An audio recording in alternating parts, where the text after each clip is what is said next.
방송에서 제공하는 투자 정보는 투자 판단에 대한 조언입니다. 방송에서 제공하는 주식의 가치, 가격 상승 및 가격 하락에 대해서는 방송사에서 보장하지 않습니다. 이 시각 헤드라인 뉴스입니다.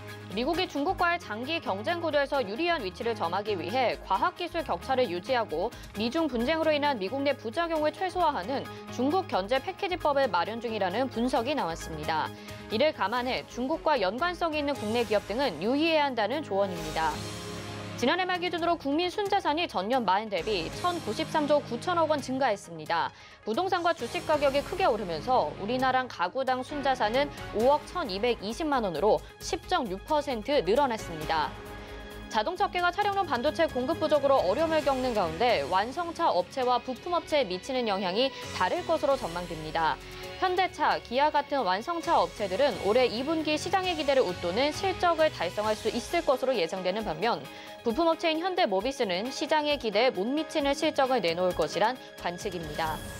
올해 하반기 IPO 대어로 꼽히는 카카오뱅크가 기관 수요 예측에서 청약 주문 금액이 2,550조를 넘어선 흥행을 거뒀습니다.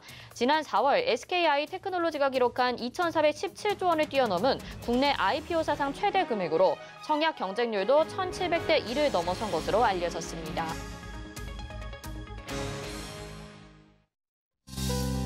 네, 시청자 여러분 안녕하십니까? 오늘장 내일장 출발합니다. 수정입니다. 어제까지만 해도 다소 불안한 모습을 보였던 우리 시장, 오늘은 다시 한번 현재 시간에도 상승 탄력을 키워나가면서 순항을 하고 있는 모습 보여주고 있습니다. 이 델타 변이 바이러스의 확산세가 예전보다는 우려가 되지 않을 것이라는 전망과 그리고 미국 기업과 국내 기업들의 연이은 실적 발표들이 나오면서 이것들이 호재로 작용해 시장에 긍정적인 요인으로 작용을 하고 있는 모습인데요. 그동안 움츠러들었던 반도체 그리고 IT 기업들에 대한 종목들도 반가운 미소를 짓고 있습니다.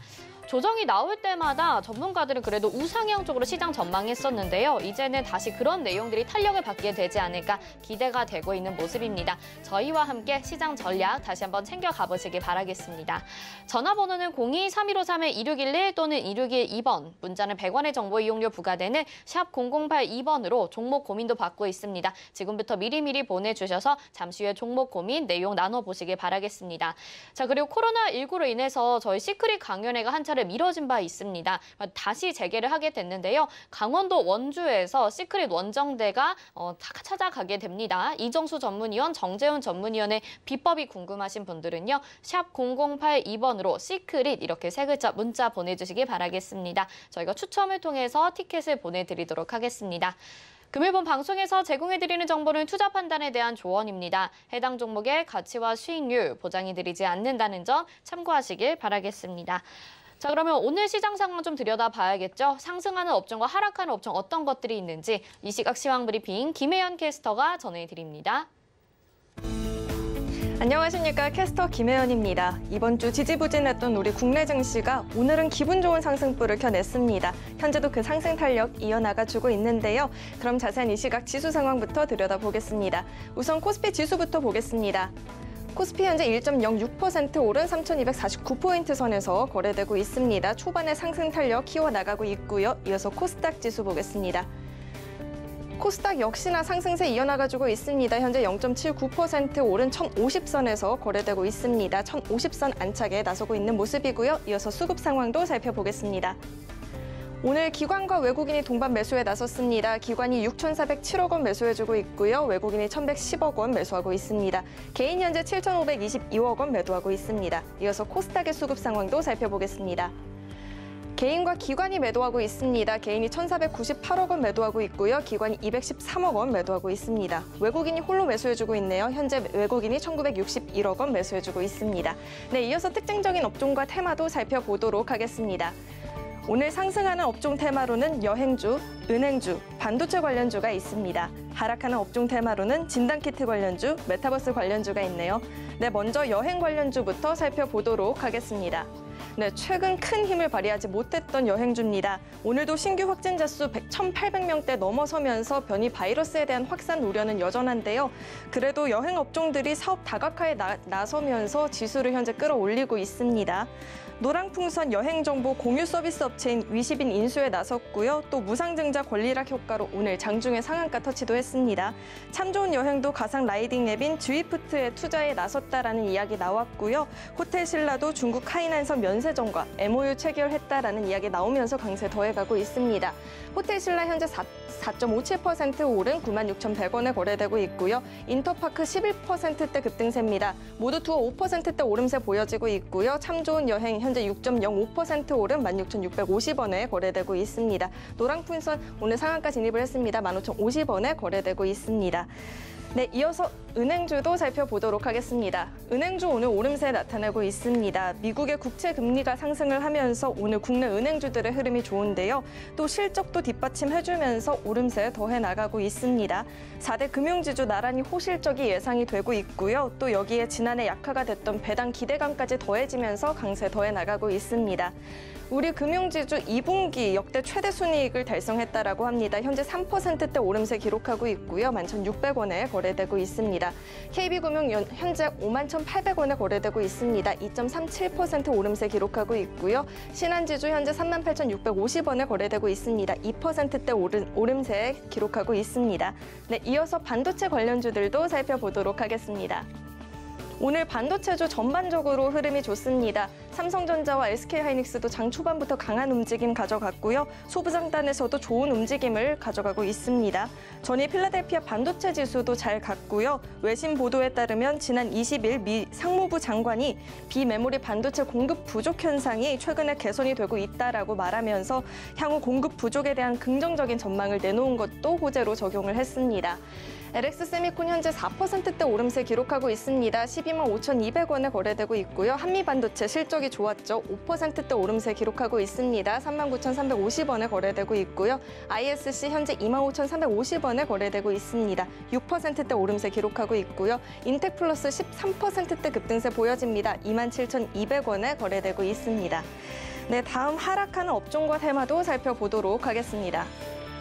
오늘 진단키트 관련주들이 내림세 보여지고 있습니다. 오늘도 코로나 신규 확진자 수 역대 최다 기록을 했는데요. 그럼에도 불구하고 진단키트 관련주들은 내림세 보여지고 있습니다.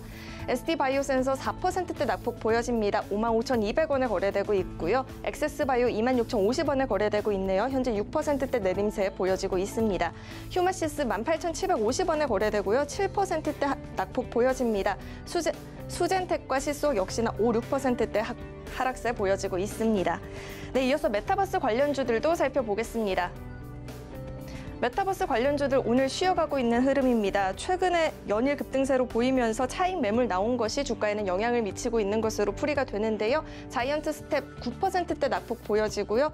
위즈익 스튜디오 18,100원에 거래되고 있습니다. 6%대 하락세 그려지고 있습니다. 알체라 48,550원에 거래되고 있고요. 4.8% 내림세 보여지고 있습니다. YJM 게임즈 3,035원에 거래되고 있습니다. 6.33% 내린 거래 금액이고요. 옵티시스 현재 5%대 낙폭 그려지고 있습니다. 네, 오늘은 네이버 살펴보도록 하겠습니다. 네이버 오늘 실적 발표가 있었습니다. 올해 2분기 매출이 전년 동기 대비해서 30% 올랐고 또 전 분기 대비해서도 11% 증가하면서 사상 최대치 기록을 했다라고 합니다. 장중에 4%대 오름세 기록을 하기도 했는데요. 현재는 2.57% 오른 43만 9천 원에 거래되고 있습니다. 네, 지금까지 특징적인 업종과 테마 살펴봤습니다. 네, 호실적이 나온 종목들을 중심으로 해서 업종들도 상승하고 있는 것으로 나타나고 있습니다. 그리고 여행주에 관련해서는 또 MOU, 그다음에 인수, 투자 소식들이 관련되어 있고요. 어제까지 많이 상승했던 진단키트 주들이나 메타버스 관련주들은 차익 실현을 하고 있는 것 같습니다. 자, 그럼 객장 상황 알아보면서 오늘 시장 좀 더 자세히 들여다보도록 하겠습니다. 유한타증권 메가센터 분당점 백인범 과장 전화 연결돼 있습니다. 안녕하십니까? 네, 안녕하십니까? 네, 오늘은 코스피에서 외국인과 기관의 순매수 들어와주고 있습니다. 객장 상황 먼저 들어볼까요? 네, 지수 측면에서는 외국인과 기관의 좀 매수세가 유입이 되면서 전반적으로 좀 상승하는 모습 보여주고 있는 상황입니다. 외국인은 오늘 양시장 모두 좀 매수세를 보여주면서 코스피 시장에선 SK 하이닉스, 기아, 포스코 등으로에 대한 매수세가 코스닥 시장에선 카카오 게임즈, 심텍, LX 세미콘 등에 대한 매수세가 특징적인 모습이었고요.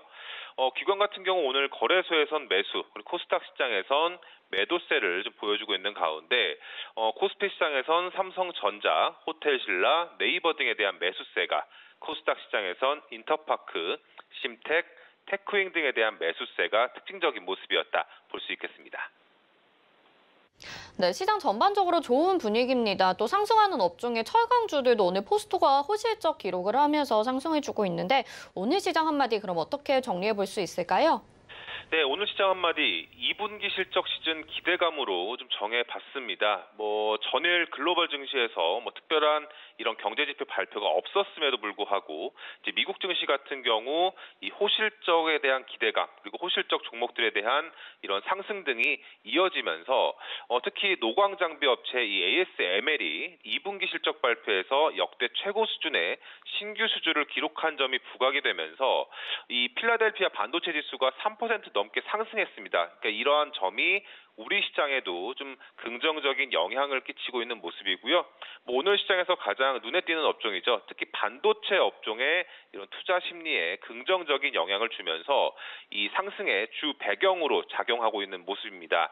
특히 이 ASML의 실적 발표에서 이 장비 생산 캐파가 계속 확대될 것이다라고 밝혔다라는 점에서 이 메모리 반도체 수요 증가에 대한 기대감, 그리고 또 비메모리 반도체 공급 부족이 최근 개선되고 있다라는 이 미국의 상무부 장관이 이런 그 멘트 등까지도 겹쳐지면서 이 비메모리 반도체 부품 쪽에 있어서도 다시금 긍정적인 전망이 유입되고 있는 모습이고요. 따라서 이 반도체 업종에 있어서 이제 그간 공급난에 이런 주요 고객사들이 제품 생산에 어려움을 겪고 있었는데 이러한 공급난이 해소되는 모습을 보인다면 이 하반기 성수기 진입에 따른 재고를 다시 쌓아야 한다라는 점에서 이 반도체 업종 관련 수주라든가 실적에 긍정적인 효과가 나타날 수 있다라는 의견이 힘을 받으면서 오늘 상승 배경으로 작용하고 있다라고 보시면 좋을 것 같고요.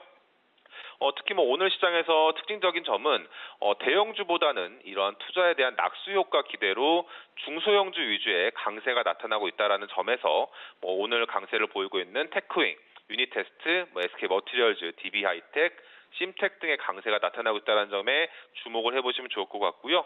그리고 반도체 관련주들의 이런 하반기 다시 한번 모멘텀에 불 수 있다는 점에서 반도체 업종에 대한 관심 역시도 이어가 볼만하다라는 점 오늘 시장에서 보여주고 있다 보시면 좋겠습니다.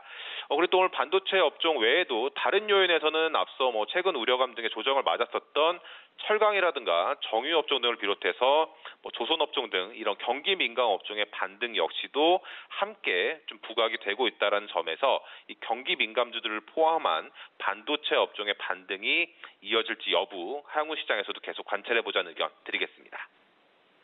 네, 상반기 동안 좀 답답한 흐름을 보여줬던 반도체 업종입니다. 그래도 중소형주 위주로 해서 오늘 다시 한번 반등이 나와주고 있고 삼성전자와 SK 하이닉스도 2% 안팎의 상승세 오늘 보여주고 있으니까요. 하반기 실적 조금 더 기대를 해봐도 좋을 것 같습니다. 오늘 말씀 여기까지 듣겠습니다. 고맙습니다. 네, 감사합니다. 네, 이 시각 객장의 백인범 과장이었습니다. 이어서는 우리 시장에 좀 살펴볼 섹터를 알아보도록 하겠습니다. KTB투자증권 이성훈 과장 전화 연결돼 있습니다. 안녕하십니까? 네, 안녕하십니까? 네, 최근에 이제 팬데믹 코로나19로 인해서 주목을 받았던 게 언택트 쪽이고요. 또 그중에서도 게임주들이 강세를 보여줬습니다. 게임주들은 개별도 호재들이 많이 있잖아요. 사실 카카오 게임즈가 그동안에도 많이 상승을 했다라고 생각을 했는데 오늘 또 12% 이상 급등을 하게 되면서 게임주들에 대한 관심이 더욱더 부각이 되고 있는 것 같습니다. 중국 시장 진출 기대만 커지고 있는데 게임주 한번 살펴봐 주시죠. 네, 우선 올해 그 상반기 때 이 플랫폼주, 엔터, 미디어, OTT 관련주들의 상승세가 눈에 띄었는데 이 플랫폼 관련주 중에서 이 게임주가 좀 소외된 감은 좀 있다라고 좀 볼 수 있습니다. 여기 신작 게임에 대한 이용 부분, 그리고 NC소프트를 중심으로 한 이 실적에 대한 우려감이 좀 있었는데 하지만 이번 달 들어서 이 게임주에 대한 상승세가 눈에 띄게 나타난다라고 볼 수 있겠고요. 특히 이제 개별 종목별로는 희비가 엇갈리지만 우리나라 상장 ETF ETF 종목들 가운데 이 게임주들이 들어가 있는 이 전문 ETF 같은 경우는 상승률이 일반 ETF보다는 크게 상승률이 높아진 부분이다라고 좀 볼 수 있겠습니다. 우선 이런 게임주들의 ETF 쪽 약질 ETF의 선전의 중심에 이제 카카오 게임즈가 있다라고 좀 볼 수 있겠고요. 이 카카오 게임즈는 이번 달에 주가 상승률이 46%까지 오르면서 오늘까지 한다고 한다면 50% 넘는다 볼 수 있겠죠. 이런 상승세가 계속 나와주고 있다라고 볼 수 있겠고, 역시 국내 인기 온라인 게임 개발사인 엑셀 게임즈를 인수하면서 이 자체적인 개발 역량을 강화하고 있는 모습을 보여주고 있습니다. 올해 최대 기대작인 이 오딘 이를 시작으로 대형 신작 출시가 계속 이어질 가능성이 크다라고 좀 볼 수 있겠고, 또 다음 달 상장을 앞둔 이 기업 공개되어져 IPO 대여인 크래프톤 지분을 상당수 보유하고 있다는 점도 이 카카오 게임즈 상승세가 가고 있다라고 좀 볼 수 있겠습니다. 전체적으로 봤을 때도 이 펄어비스 같은 경우가 중국 판호에 대한 얘기가 나와주면서 이 현재 작업을 진행하면서 이 중국에 대한 실적에 대한 기대감이 게임즈 전체적으로 퍼지고 있다라고 좀 볼 수 있겠고요. 또 최근에 코로나 4단계까지 가는 좀 안타까운 상황이 벌어졌는데, 하지만 게임주 측면에서는 실내에서 보내는 시간이 길어지면서 이 게임주에 대한 관심이 늘어나지 않나 이렇게 좀 보고 있습니다. 우선 지금 관심주는 역시 카카오 게임즈라 볼 수 있습니다. 오늘 상승폭도 크다라고 볼 수 있겠는데, 이 오딘에 대한 성공이 이 향후에도 이 카카오 게임즈의 실적의 기본을 할 거로 판단되고 있는데요. 우선 이 오딘 같은 경우에는 RPG 게임으로서 이 RPG 게임의 특성이 그렇죠. 한번 이제 좀 성공하게 된다고 한다면 기본적인 어떤 실적의 베이스는 좀 깔고 가는 모습을 좀 보여준다라고 볼 수 있겠고요. 특히 이제 카카오 게임즈가 그전에 퍼블리싱, 또 배급 중심의 게임 업주라고 생각했었는데, 오히려 이 오딘이나 다른 게임을 개발하는 기업들에 투자를 하면서 이 퍼블리싱 업체가 아니라 어떤 이 개발사를 직접적인 컨택을 하고 지분 인수를 하면서 이 개발사로서 이제 발돋움하는 모습을 보여주고 있다라고 볼 수 있겠습니다.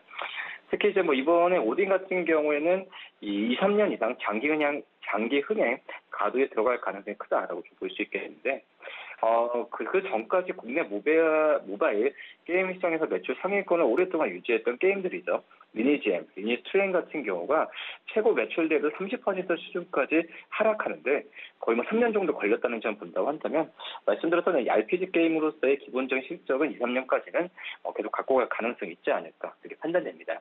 이 하반기 라인업 같은 경우에도 지금 현재 열종까지 준비되어 있고요. 내년 이후에도 대형 라인업을 포함한다는 자체를 본다고 한다면 이 카카오 게임즈의 상승세는 계속 이어갈 가능성이 크지 않을까 이렇게 보입니다. 네, 게임 섹터에 대해서 말씀을 해주셨습니다. 상반기 동안 좀 부진했지만 7월 들어서 급격하게 상승하는 흐름에 대해서 말씀을 해주셨고, 또 호실적이 나오는 종목들에 따라서 좀 차별화될 것이다라고 전망을 해주셨습니다. 카카오 게임즈에 대한 여전한 기대감까지 말씀을 해주셨네요. 오늘 말씀 여기까지 듣겠습니다. 고맙습니다. 네, 감사합니다. 네, 이성훈 과장과 함께했습니다. 이어서 이슈 칼럼으로 이어집니다.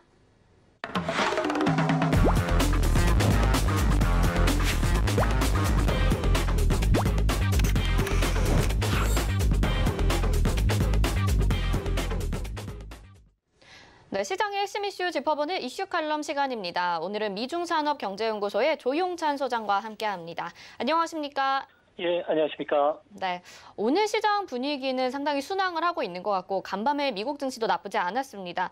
아무래도 이번 주 미국 증시의 최대 이슈는 23일에 발표가 되죠. 7월 PMI 지표인데요. 계속해서 PMI 지표 하락을 하고 있는 추세인 것 같다라고 좀 예상을 하고 있는데, 이번에 어떻게 나올지 예측 좀 부탁드릴게요. 네, 내일 발표되는 7월달 PMI 종합지표 같은 경우는 60점 몇 정도로 아마 떨어지지 않을까 보이시는데요. 경기 확장 그리고 수축의 분기점이죠. 50선을 상회하고 있긴 하지만 만약에 큰 폭으로 떨어질 경우에는 미국 주식시장이라든지 또 금리가 좀 출렁거릴 가능성이 크지 않나 보여집니다. PMI가 떨어질 것으로 보는 근거는 여러 가지가 있는데요. 그중에서도 반도체 공급 부족에 따른 자동차 생산이 좀 줄어들고 있고요. 또 노동 공급 제약뿐만 아니라 델타 변이 확산으로 인해 미국의 생산뿐만 아니라 물류 이동도 지금 위축이 되고 있기 때문에 그렇습니다. 하지만 연준 입장에서 봤을 경우에는 PMI 하락은 일시적인 것으로 보고 있기 때문에 금융 정책도 정상화를 향해서 계속 나가겠다는 생각인데요. 다음 주에 있을 FOMC에서 테이퍼링에 관한 공식적인 논의를 선언할 것으로 보여지고요. 또 내년 1월부터 본격적인 그 테이퍼링이 시작될 것으로 보여집니다. 국채는 월 100억 달러, 모기지 담보 증권 같은 경우에는 50억 달러로 이제 서서히 줄여 나갈 것으로 보여지는데요. 11월까지는 이런 그 매수도 종료되지 않을까 보여집니다. 결국 2023년 9월부터는 점도표상에서 보듯이 금리 인상은 단행되지 않을까 보여집니다. 네, FOMC 회의에서 테이퍼링에 대한 공식적인 입장이 좀 발표될 거라고 말씀을 해주셨습니다. 미국에서 지금 코로나19 확진자가 계속해서 5만 명을 넘고 있는데 경제에 대해서 지금 불확실성이 계속되고 있는 것 같습니다. 미국 경기, 금리, 그리고 주가가 어떻게 움직일지 좀 말씀해 주실 수 있을까요?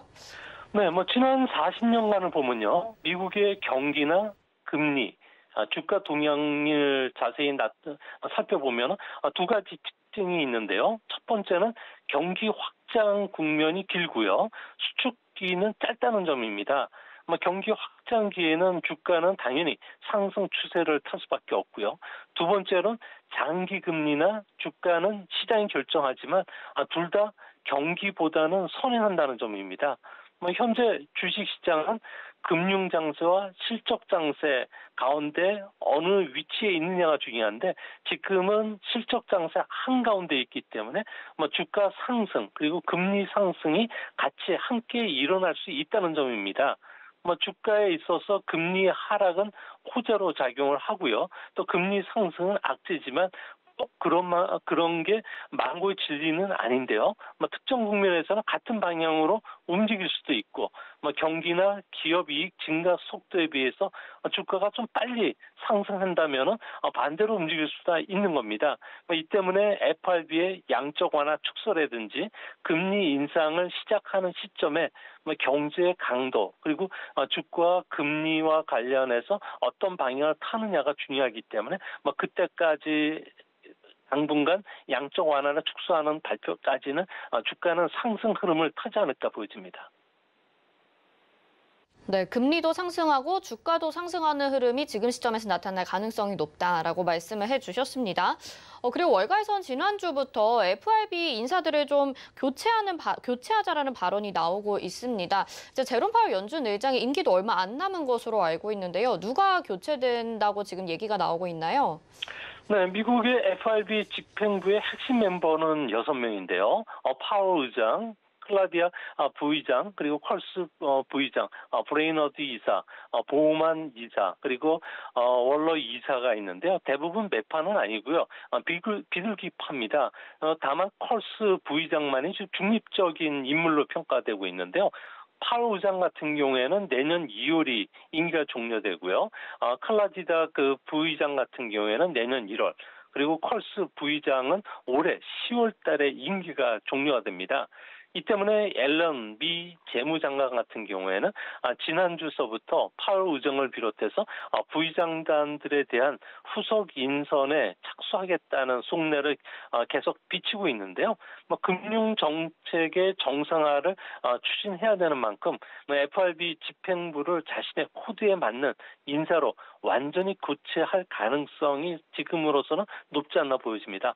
이제 앨런 재무장관 같은 경우에는 대통령 선거 때 대통령 경제 참모였던 그 브레이너드 이사를 의장으로 임명하고 싶어 하지만 FRB장이 갖는 그 무게감도 있고요. 또 공격적인 발언하는 다른 지역 연준 총재들에 대한 목소리를 한쪽으로 낼 수 있게 해줘야 된다는 점, 그리고 월가의 지지를 받아야 된다는 점에서 보면은 아무래도 카리스마나 독창적인 개량 모델을 갖고 있어야 됩니다. 하지만 브레이너드 이사는 다행히 이런 점이 좀 부족하고요. 또 공화당 같은 경우에는 인사청문회에서 꼭 낙마시키겠다고 지금 벼르고 있기 때문에 아무래도 파월 의장의 연임 쪽으로 무게가 앞으로 시장에서는 쏠리지 않을까 보여지고요. 브레이너드 이사 같은 경우에는 부의장 정도로 승진하는 게 인사의 가닥을 잡을 가능성이 현재로서는 높지 않나 이렇게 점쳐지고 있습니다. 네, 미국에서는 지금 지표도 발표가 될 예정이고 FOMC 회의와 그리고 인사들의 또 이렇게 자리까지 교체될 가능성이 있는 것으로 보니까요. 좀 계속해서 살펴보고 집중을 해야 될 것 같습니다. 이번에는 중국 이야기를 해보려고 합니다. 또 중국에서 이번에 사이버에서도 스파이 활동을 해가지고 이게 문제가 되고 있다고 하는데요. 구체적으로 어떤 내용을 또 스파이를 했다고 보는 건가요? 네, 미국 백악관이 이번 주 월요일 날 밝힌 내용을 보면요. 3월 2일에 발각됐던 마이크로소프트의 서버용 소프트웨어에 대한 사이버 공격에 중국 국가안전부와 해커들이 참여를 했다고 단정을 졌는데요. 올해 1월부터 3월까지 사이버 공격으로 인해서 전 세계 25만 대 이상의 서버를 공격을 했고요. 또 미국에서만 최소 3만 개 기관, 또 전 세계적으로 14만 개 서버가 피해를 입었다고 합니다. 이 때문에 미 법무부 같은 경우에는 사이버 공격을 한 국가안전부 관계자 4명을 기소했고요. FBI, 그리고 NSA, 그리고 CISA 3개 기관이 중국 해커가 사용하는 50가지 수법을 아주 자세하게 공개를 해놨습니다. 여기에서 보면 미국과 동맹국의 정치, 경제, 군사, 주요 기관에 대한 직원뿐만 아니라 조직의 민감한 정보, 또 중요한 핵심 기술, 지적 재산, 그리고 개인의 식별 정보를 공격을 하고 훔쳤다고 정확히 밝히고 있고 이거와 관련해서는 후속 대응책을 내놓겠다고 밝혔기 때문에 미중 간에 지금 현재 갈등은 최고조에 달해 있는 그런 모습입니다.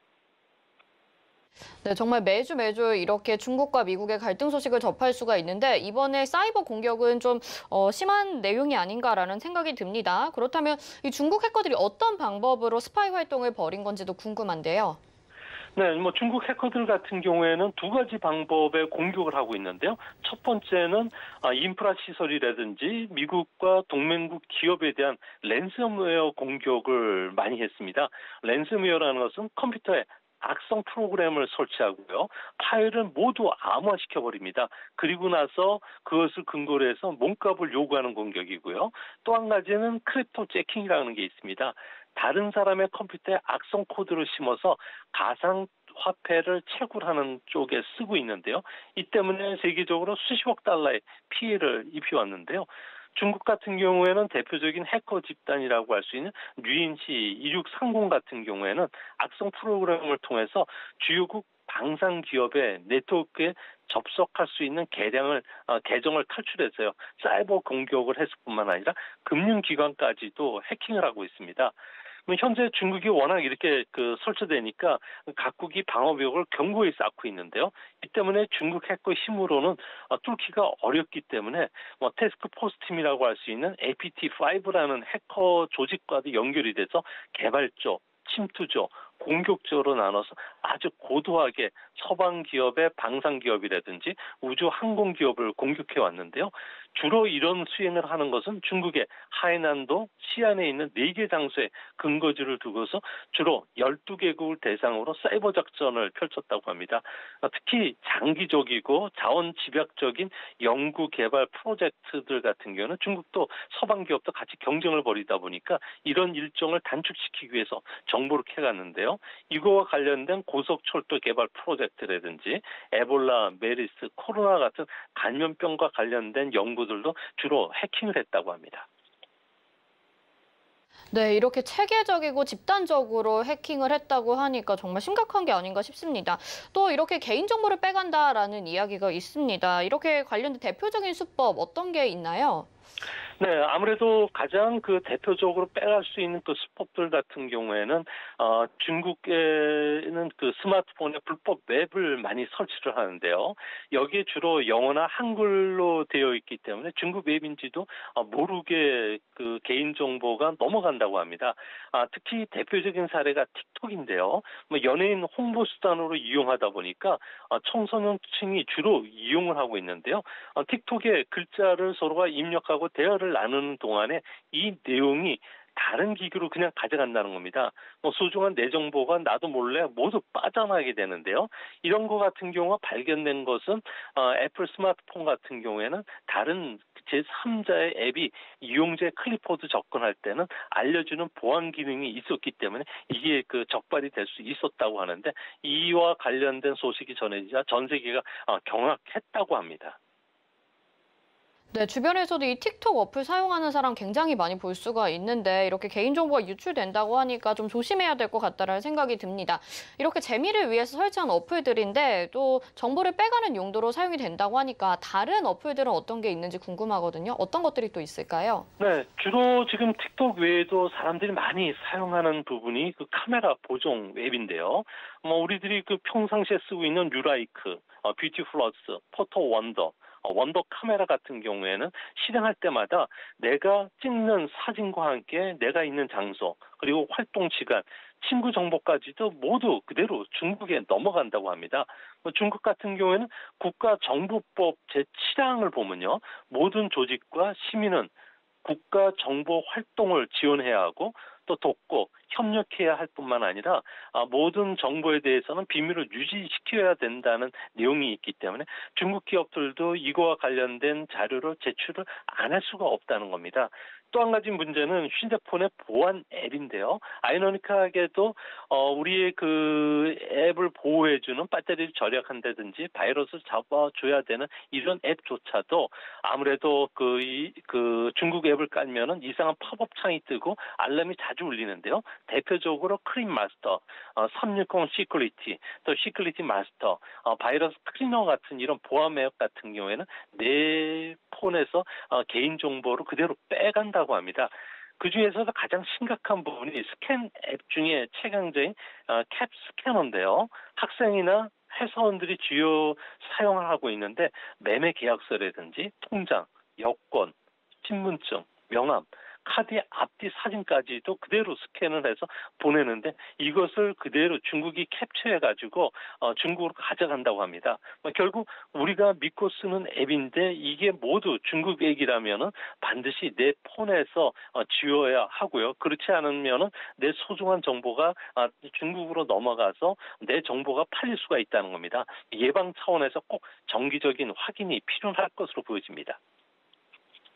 네, 뭐 이미 제 정보가 중국으로 유출이 됐을 것 같다라는 생각이 듭니다. 다른 분들도 이 보안 어플까지도 조심을 하셔야 될 것 같고요. 이제 중국의 경제 상황에 대해서 좀 이야기를 나눠보고자 합니다. 중국의 2분기 실질 GDP 성장률이 전분기에 비해서 거의 절반 정도라고 하죠. 그리고 6월의 제조 PMI도 50.9로 전분기에 비해서 4개월 만에 최저치라고 하니까 중국의 경제 성장이 좀 침체되는 분위기 아닌가 싶은데요. 올해 그리고 내년까지 중국 경제 어떻게 바라보고 계신가요? 네, 2분기 GDP 성장률이 7.9%로 절반이 꺾여버렸는데요. 하지만 중국 같은 경우에는 여전히 잠재 성장률은 5%를 넘는 순항을 하고 있기 때문에 계속 경기 확장 국면으로 받아들이셔도 무방할 것으로 보여집니다. 올해 중국의 실질 GDP 성장률은 8.5%로 예상이 되는데요. 아무래도 수출, 특히 IT와 관련된 수출이 지금 최근에 급증을 하고 있고요. 또 산업 생산이나 인프라 투자가 하반기에는 제동이 걸리겠지만 온라인 판매라든지 외식, 여행, 오락과 관련된 소비가 빠르게 회복이 되면서 소비주형 성장이 경제 성장을 이끌고 있다는 겁니다. 또 한 가지는 중국이 미국과의 그 무역 전쟁이 심화된다면 4분기에 추가적인 지준율 인하를 검토하고 있고요. 대출 우대 금리도 낮추면서 금융 완화책을 좀 준비하고 있다는 점에선 내년에도 중국은 6%대 안정적인 성장을 할 수 있다는 점에서 너무 중국과 관련된 경제를 우려하지는 않으셔도 될 것으로 보여집니다. 네, 근데 중국 자체 내에서 중국의 경제 성장에 대해서 뭔가 자신감을 가지고 있고 견과 확장 국면을 이야기하고 있는 데에는 또 이유가 있을 것 같아요. 어떤 것 때문에 그런가요? 네, 현재 중국의 경제 성장 기여도를 보면은 소비가 거의 55% 이상 차지하는데요. 소비는 하반기로 가고 내년으로 갈수록 소비 주도의 확장 국면은 계속이 될 것으로 봅니다. 이렇게 보는 근거는 세 가지인데요. 소득과 고용 환경이 상당히 개선이 되고 있다고 합니다. 아무래도 정책 지원에 힘입어서 제조업이라든지 서비스업의 구인 의욕이 워낙 강하고요. 또 실업률이 현재 5%대까지 떨어졌습니다. 그런 만큼 가처분 소득이 꾸준히 회복이 되고 또한 보복성 소비도 본격화된다는 건데요. 중국 같은 경우에는 이미 14억 명이 백신을 접종을 마쳤기 때문에 여름 휴양지 예약이 크게 증가하고 있고요. 항공이나 외식, 숙박 업종의 화랑도 좀 더 계속 이어지지 않을까 보여집니다. 또 한 가지는 정부의 소비 자극 정책인데요. 중국은 2025년 말까지 신에너지 자동차 판매를 전체 자동차의 20%까지 높일 계획이라고 합니다. 이 때문에 전기 자동차만 하더라도 올해 신차 판매 8%까지 급증할 것으로 보여지는데요. 이런 측면에서 보면은 앞으로 중국 정부가 경기가 조금 안 좋아지면은 가구나 가전 제품에 대한 구입 보조금까지 줄 수가 있다는 점에서 소비가 여전히 중국 경제를 내년까지 계속 이끈다는 점에서 대중국 소비재 수출 관련주들에 대해서 관심을 좀 기울이셔야 되지 않을까 보여집니다. 네, 중국의 관광 산업도 다시 활기를 찾을 예정이다라고 말씀을 하셨는데 코로나로 인해서 음식업, 숙박업 등이 침체된 분위기였잖아요. 다시 코로나19 이전 수준으로 회복이 될 거라고 보시는 건가요? 네, 중국 같은 경우에는 관광 산업이 조금씩 활기를 되찾고 있는데요. 특히 5월 1일 노동절 골든위크 기간에 관광객 숫자가 연 인원으로 2억 3천만 명 정도, 그러니까 전년 동기 대비해서 120% 정도 증가를 했다는 겁니다. 관광 수입도 20조 원으로 무려 140% 가까이 증가를 했고요. 또 올해 전체적으로 보면은 최근에 농촌으로 휴가를 보내는 그린 투어가 유행을 하고 있다고 합니다. 또한 변이 코로나로 인해서 대면 접촉을 피하는 나이트 투어라든지 도시 밖에서 열리는 외곽 레저 그리고 음악제뿐만 아니라 청소년을 대상으로 한 레드 투어라고 해서 혁명 사적을 좀 찾는 이런 움직임도 활발해지고 있는데요. 올해는 중국과 관련해서 백신 접종이 거의 완성이 되기 때문에 관광객 수 측면에서는 17억 명이 넘을 것으로 보여지고요. 또 관광 수익 같은 경우에도 6조 원 정도로 코로나 이전을 회복할 수 있다는 점에서 본격적인 여름 휴가철인 7, 8월 또한 우리나라를 즐겨 찾는 중국인들의 국경절 연휴 기간에는 관광 특수가 일어날 수 있다는 점에서 관광과 관련된 주가들 같은 경우에는 한 3, 4년 만에 다시 한번 우리 시장에도 큰 호재가 되지 않을까 생각이 됩니다. 네, 오늘 말씀 여기까지 듣겠습니다. 미중산업경제연구소의 조용찬 소장과 함께했습니다. 고맙습니다. 예, 감사합니다. 네, 이어서 미스터 복광으로 이어집니다.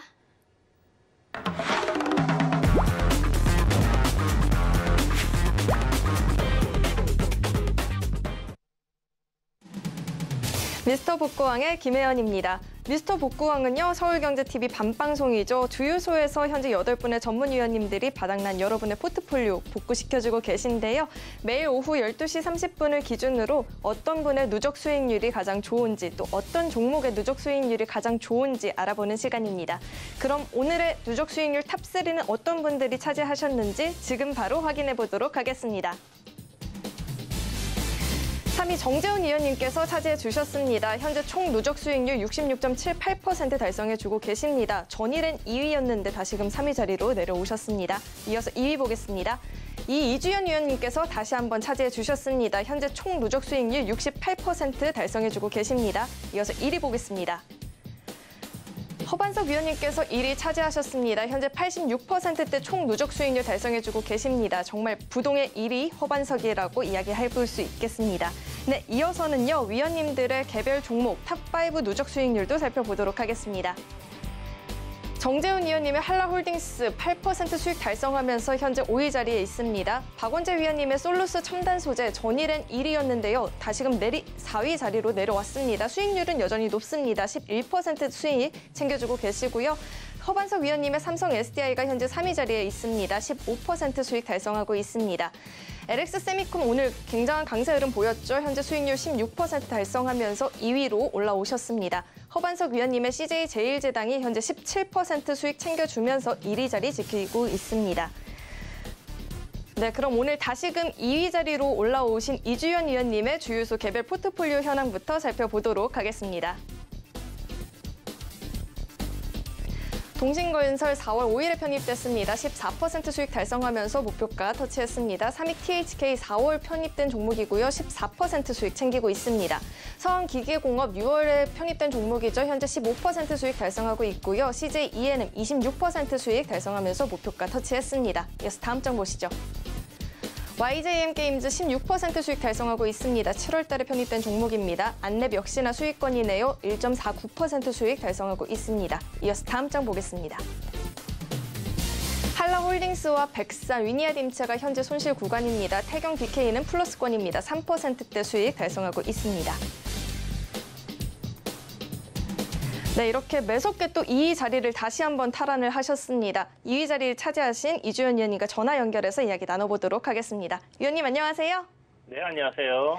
네, 종목들 대부분 잘 가고 있는데요. 그 중에서도 백산 호실적이 나왔는데 여전히 손실 구간이고 또 위니아딤체도 새롭게 편입이 됐지만 현재 조금은 내림세 보여지고 있잖아요. 이 두 종목 AS 부탁드리겠습니다. 네, 백산 같은 경우 지난번에 이제 말씀드릴 때 실적주다라고 이야기를 드렸고, 뭐 아디다스나 리붕, 나이키 이제 합성 피혁을 생산해서 이제 그쪽으로 납품하고 있다라고 보시면 되는 부분인데, 지금 기본적으로 보시는 것처럼 이제 좀 박스권 흐름을 이어가다가 박스권 상단 돌파하는 자리에서부터 시장이 좀 좋지 못했어요. 그러면서 뚫어내지 못하고 조정이 좀 나오고 있는데. 전체적으로 이제 신고가 가느냐 못 가느냐 하는 그런 위치에 놓여 있다라고 보시면 좋을 것 같습니다. 자, 기술적으로는 이 정도의 이제 흐름이다라고 생각을 하시면 되는데, 그럼 제가 이제 이 종목 왜 가느냐라고 생각하고 내릴 때마다 매수 관점으로 여러분들이 보셔야 한다라고 얘기를 드리냐 하면, 단기적으로 이제 시세가 이렇게 올라왔어요. 올라왔을 때 조정이 나오는 폭이 우리가 이제 보통 얘기할 때 뭐 중심 가격대 뭐 이런 얘기들 많이 하잖아요. 그래서 보시면 이렇게 이제 올라온 부분에 한 중심 정도 그 이하로 이제 조정이 나왔었기 때문에 매수 관점으로 접근하시는 분들 21선 이탈하는 저런 자리가 괜찮은 위치였다라고 생각이 들고요. 오늘 뭐 실적 잘 나오면서 울선 위로 그리고 21선 위로 저항 이평선 저항을 뚫어내는 그런 흐름으로 나오고 있는데, 정고점 자리에 이렇게 좀 흔들리면서 움직였던 구간 매물이 좀 많습니다. 그래서 요 구간들을 좀 돌파해내야 되는 뭐 그런 부분들이 있기 때문에 조금 시간이 걸리지 않나라는 생각을 하고 있고요. 상승 이유도 지난번에 이제 뭐 말씀드릴 때 다른 게 아니라 뭐 실적이에요. 보시면 이제 2020년도에 실적이 한 40억으로 굉장히 좀 안 좋아졌는데, 실질적으로 이제 올해 1분기에 약 100억 가량의 영업이익을 달성을 했고요. 컨센서스 보면 한 400억 정도 넘어가는 그런 예상치가 나오고 있습니다. 440억 정도의 영업이익이라고 하면 실질적으로 현재 시가총액이 2,600억이기 때문에 한 4천억 정도까지는 무난하게 상승을 하는 그런 흐름이 좀 이어지지 않겠나라고 생각을 해볼 수 있는 부분이고, 현재 이제 별도 재무제표로 보게 됐을 때 뭐 작년에 뭐 한 216억, 그리고 올해도 뭐 비슷합니다. 올해는 뭐 한 300억 정도 조금 안 되게 될 것 같은데, 그렇다면 뭐 별도로 보더라도 여전히 매력적인 그런 뭐 실적이 아닐까라고 생각이 들고요. 못해도 다시 한번 12,000원 정도의 저항권까지는 올라올 수 있는 뭐 그런 흐름이 이어질 수 있는 기업이다라고 생각을 하고 있어요. 그래서 경기 회복에 따른 이런 소비 관련된 부분들 늘어날 수 있기 때문에 충분히 추가적인 상승 흐름 더 잘 나와줄 가능성 높다라고 보여지고, 일단 눈에 보이는 저항 자리는 11,500원 그리고 11,400원 정도가 됩니다. 이제 저희 매수가보다 약간 위인데요. 일단 그 정도까지는 뭐 무난하게 좀 올라올 가능성이 높으니까 N자 상승으로 이런 시세를 낼 수 있다라고 좀 생각을 하고 목표치를 잡아놨다라고 보시면 됩니다. 그래서 실적만큼 뭐 대단하게 목표치를 크게 잡아놓은 뭐 그런 종목은 아니지만 안정적으로 좀 수익을 낼 수 있지 않을까라고 생각을 해서 일단 포트에 편입을 시켰고요. 노란톡방에서 이제 여러분들께 계속 내릴 때 매수를 해도 괜찮은 종목이다라고 이야기를 드렸는데 그런 관점으로 여러분들 끌고 가보시면 괜찮을 것 같아요. 일단은 이제는 내려올 때 최근에 한 3일 전에 저점 잡았던 1150원짜리를 이탈하지 않는 선에서의 흔들림이라면 이대로 이제 가져가 보고 단기간에 뭐 전고점 돌파하는 흐름이 나온다면 시세도 좀 강하게 올라와 줄 가능성이 높다 이렇게 생각됩니다. 자, 위니아 딤체 고민이 좀 많으실 텐데 좀 많이 빠졌어요. 사실 단기간에 한 10% 정도 조정이 나왔고 여름 관련주들이 반등이 나오고 올라주는 흐름이 나왔음에도 불구하고 딤체 같은 경우는 좀 못 올라왔다라는 부분이 조금 아쉬운데 역시나 실적이 올해 굉장히 좀 컨센서스 굉장히 크게 잡혀 있는 부분이고 하락 트렌드를 일단 벗겨내는 파동이 나왔기 때문에 추세 상승파가 이제 시작됐던 그 저점 구간을 이탈하지 않는 선에서의 반등 흐름, 조정을 주고 반등 흐름이 나올 거다라고 생각을 하고 있는 부분이고요. 6,000원대 가격 저항 라인이 있습니다. 이 저항을 뚫어내게 되면 굉장히 좀 큰 폭의 상승이 나올 가능성 상당히 높다라고 보시면 좋을 것 같고 현재 실적 작년에 한 500억 정도 나왔고 올해 컨센서스는 한 600억 정도 잡혀 있어요. 근데 1분기가 좀 안 좋게 나왔던 부분들이 있었는데 이게 이제 2분기에 만회를 할 수 있을지 그게 좀 관건이다라고 생각을 하고 보시면 좋을 것 같고 상승 추세 이제 이 하락 트렌드를 벗겨내는 파동이 나왔기 때문에 조정 이후 다시 올라갈 가능성 상당히 높다라고 보여지고요. 지금 구간에서는 추후에 뭐 손절을 하더라도 저점 매수 관점으로 도전을 해볼 수 있는 그런 위치니까 분할 매수 관점으로 여러분들 추가 매수 하셔가지고 반등 나오는 거 기다려 보시면 좋을 것 같습니다. 네, 백산 저항선 돌파 구간에 진입을 해서 시간이 좀 더 필요하지만 상승 여력은 충분하다라고 말씀해 주셨고요. 위니아 딤체 역시나 실적이 뒷받침되고 있고 또 저점 구간을 탈환한 것이 아니라면 반등 크게 나올 수 있다라는 이야기까지도 해주셨습니다. 이렇게 매섭게 또 이 자리 차지해 주신 이주연 위원님과 장중에도 이야기 나눠보고 싶다 하시는 분들은요. 샵 0082번으로 이주현 이렇게 세 글자 보내주시면요. 대화 나눠볼 수 있는 링크 보내드리고 있으니까요. 많은 참여 부탁드리겠습니다. 그럼 위원님과는 여기서 인사드리도록 하겠습니다. 위원님 감사합니다. 네, 감사합니다. 네, 오늘은 또 특별히 순위에는 없지만 대단한 상승세를 보인 종목이 있어서 전화 연결해 보려고 합니다. 바로 후성이죠. 후성의 아버지, 후버지 이정수 위원님과 전화 연결해 보도록 하겠습니다. 위원님 안녕하세요. 네, 안녕하세요. 실전매매 정수 이정정입니다. 네, 제가 듣기로는 작년에 8번, 올해 11번 공략하면서 19전, 19승이라고 알고 있는데요. 후성 이야기 또 안 들어볼 수가 없을 것 같습니다. 이 종목 자세한 리뷰 부탁드리도록 하겠습니다.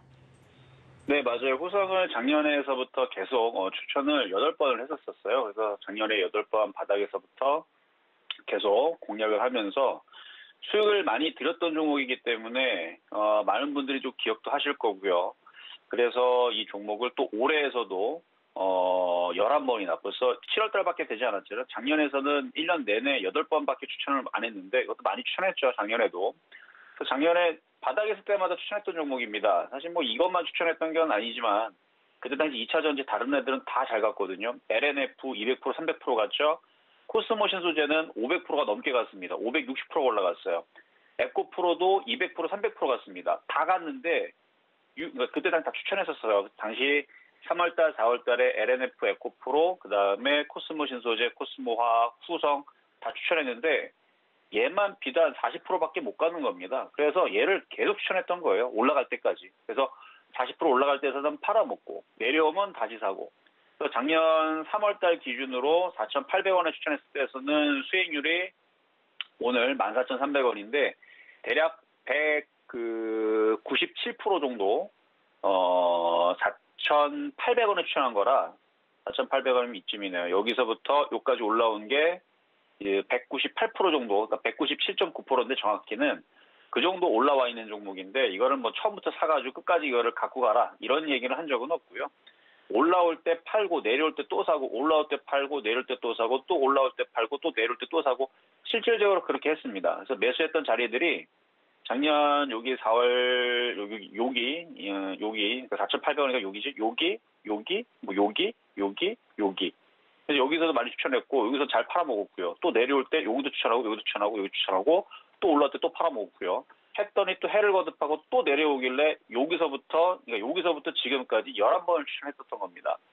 그럼 이 종목을 왜 추천을 11번씩이나 또 했느냐? 일단은 기업의 실적이 굉장히 좋아요. 실적을 보게 되면 이렇게 실적을 보게 되면은 앞으로의 컨센서스를 보게 되면 매출액도 작년은 2,600억인데 올해 2,900억, 내년에는 4,100억, 내후년에 4,900억 계속 늘어나죠. 영업이익도 상당히 잘 늘어납니다. 영업이익도 잘 늘어나고 있고 당기순이익도 작년엔 적자였지만 올해 102억의 흑자전환, 내년에는 430억, 내후년에 549억 흑자전환하는 그런 회사인데 2차전지 전해질 섹터를 가지고 있고 그 다음에 냉매가스 지금 여름이기 때문에 냉매가스에 대한 이슈도 잘 가지고 있고요. 그리고 탄소배출권에 대한 이슈도 가지고 있고 그리고 지금 반도체에 대한 이슈가 점점 더 커질 텐데 반도체를 자르고 녹이고 닦고 하는 데 있어서 그 불화수소가 필요하죠. 그래서 반도체 고순도 불화수소의 후성이 기존에서는 공업용만 만들었는데 반도체 고순도 불화수소, 그러니까 순도가 높아야 되죠. 그걸 또 개발에 또 성공을 했습니다. 그래서 작년과 재작년에서는 공장을 짓고 하는 데 있어서 확장을 하는데 주력을 했다면 이미 다 공장을 다 지어졌고 이제는 돈만 벌면 됩니다. 그래서 올해서부터 이 종목이 강하게 움직일 걸 생각을 해서 작년도서도 계속 얘기를 했던 거고요. 시가총액도 조 단위가 지금 되고 있고 그때 당시도 9천억 정도 되는 그러니까 시가총액이 일단 큽니다. 조 단위 정도가 되는 회사이면서 물량이 많아요. 그래서 방송에서 어느 정도 얘기를 해도 시세 조정을 받지 않고 세력들의 그 장난에 당하지 않을 수 있을 만한 물량이 됐기 때문에 작년도서부터 지금까지 19번 정도를 추천했었는데요. 그러다 보니까 그 전략대로 좋은 회사를 바닥에 있는 종목에서만 잘 공략을 하니까 그래서 지금까지 승리를 했었던 거죠. 근데 안타깝게도 지금 오늘 올라온 상태에서 14,000원 부분에 있을 때 비중을 많이 팔라고 얘기를 했습니다. 그러니까 방송을 보신 분들도 만약에 가지고 있다면 잘 팔았다면 다행인데 고점에 따라가시면 안 돼요. 저는 그리고 이 종목을 앞으로도 한 20번 정도 다시 추천할 텐데 이 가격은 아니겠죠. 다시 바닥으로 내려가게 되면 또 추천할 겁니다. 오늘도 보면 기관과 외국인들 팔지만 기관하고 연기금은 팔지를 않아요. 그러니까 조정받으면 또 간다는 뜻이거든요. 장기적으로는 2만 원까지는 보지만 이거는 일단 방송에서도 많이 팔라고 말씀드렸었고 공개 방송에서도 그렇게 말씀 좀 드렸었는데 팔았다면 조정받으면 또 사면 됩니다.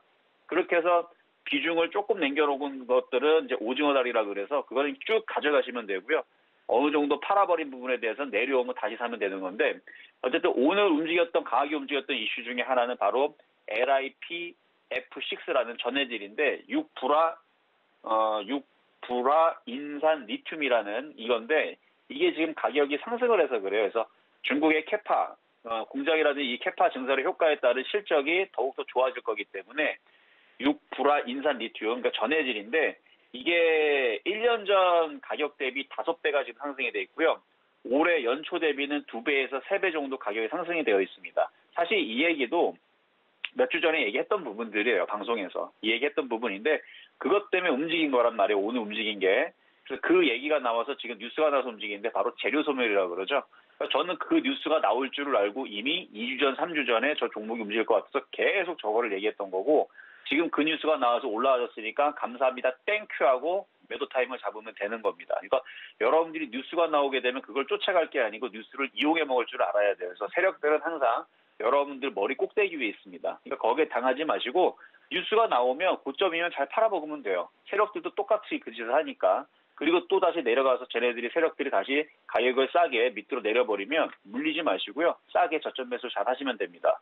그래서 저는 실전 매매 정수에서 좋은 종목을 바닥에서 싸게 잘 드리고 있는데 이게 이제 주유소 방송, 저녁 방송은 조금 가격이 좀 떠 있는 상태에서 드리다 보니까 이게 장 끝나고 나다 보니까 이게 잘 가격이 들어오질 않아요. 그래서 후석은 가격은 안 들어왔지만 주유소 방송이 안 들어왔지만 아침 방송에서는 19번 추천하고 거의 다 들어왔어요. 2번 빼놓고 거의 다 들어왔기 때문에 그래서 어쨌든 샀던 사람들한테는 수익을 좀 많이 냈던 종목으로 여러분들 기억이 나실 텐데 조만간에 또 조정받으면 또 추천 후성할 거니까 아침에 10시, 매일 아침 10시에서 11시 매일 하고 있습니다. 내일도 해요. 그러니까 매일 평일 실전 매매 정수 많이 시청해 주셨으면 좋겠습니다. 네, 후성에 대해서 이야기 들어봤습니다. 그럼 위원님과는 여기서 인사드리도록 하겠습니다. 위원님 감사합니다. 네, 감사합니다. 네, 위원님과 장중에도 이야기 나눠보고 싶은 분들은요. 샵 0082번으로 이정수라고 보내주시면 링크 보내드리고 있으니까요. 문자 참여 많이 해주시길 바라겠습니다. 그럼 지금까지 미스터 복광이었습니다.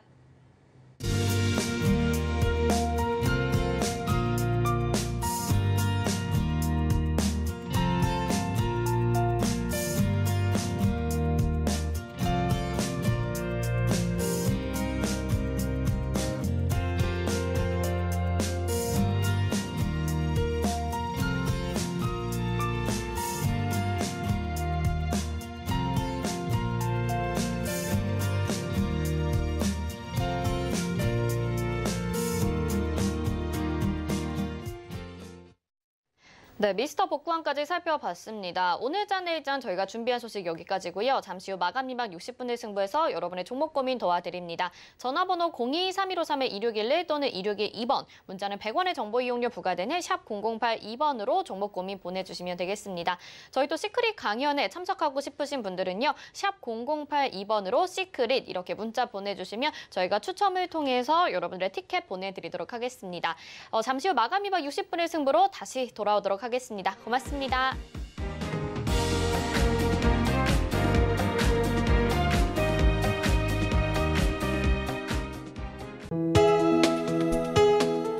본 방송에서 제공하는 투자 정보는 투자 판단에 대한 조언입니다.